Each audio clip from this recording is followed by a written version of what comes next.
You said you wanted to move somewhere with seasons?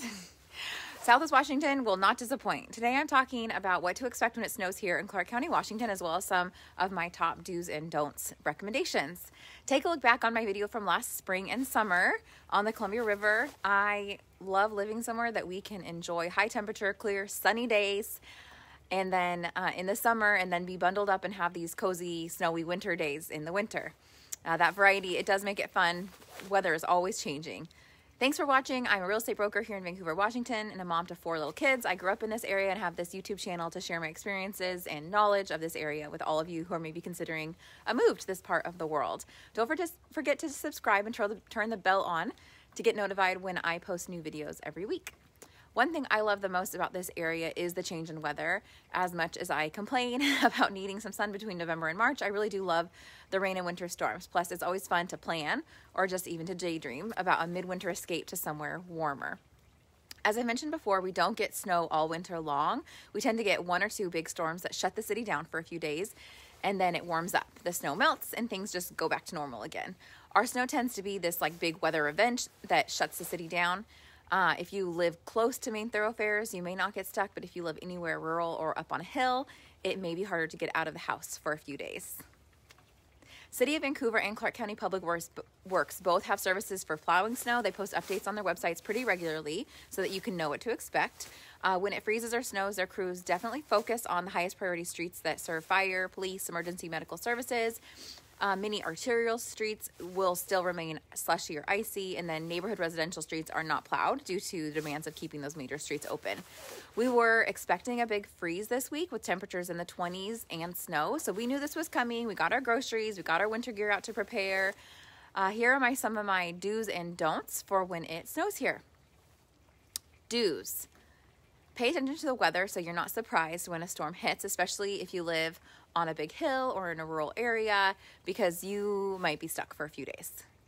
Do get to the store well in advance to stock up. When it's already snowing, it's too late. People around here act like it is snowpocalypse every time we get a dusting. We are not used to driving on ice and snow, so most people just stay home until our comfortable rain returns. Expect side streets to be slick and not plowed. Be careful early morning and late evening, as that is when things tend to freeze. Our temperature is usually right around freezing, so our snow is constantly melting and refreezing and melting and refreezing, and it makes it super slick. Do expect all the schools to close, even if it's just a dusting of snow at your house. I used to live within walking distance to Grass Valley Elementary in Camas, and I remember school being canceled one day when we had absolutely no snow on the ground. But there was snow and ice up on Prune Hill and out in Fern Prairie. School districts tend to make a decision based on the worst case scenario for the whole district, not school by school. As a mom with kids at home, I found that to be frustrating.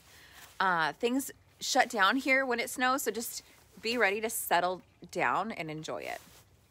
Don'ts. Do not go to Target the day the snow starts to look for snow gear. There won't be any. I set a reminder on my calendar for mid-October to inventory my kids' snow gear. It's never fun for a 5-year-old to realize last year's snow boots don't fit when they are like ready to go out the door to go sledding. Don't drive on snow ice if you're not comfortable doing so. Vancouver does not have that much infrastructure for snow and snow plowing or de-icing because it's not needed very often. There are no guarantees that roads are going to be safe, especially if you are anywhere remotely rural or up on a hill.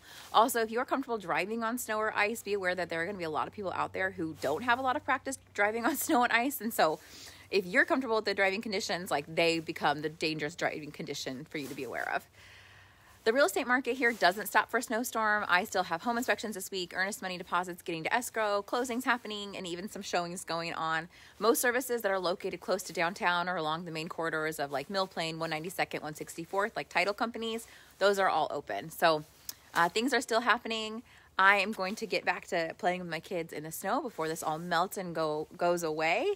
I hope that you're enjoying your day wherever you are. And as always, reach out to me if you have any questions or just want to chat about life in this area. My contact information is in the header and above and also in the description below. Have a great day. Bye.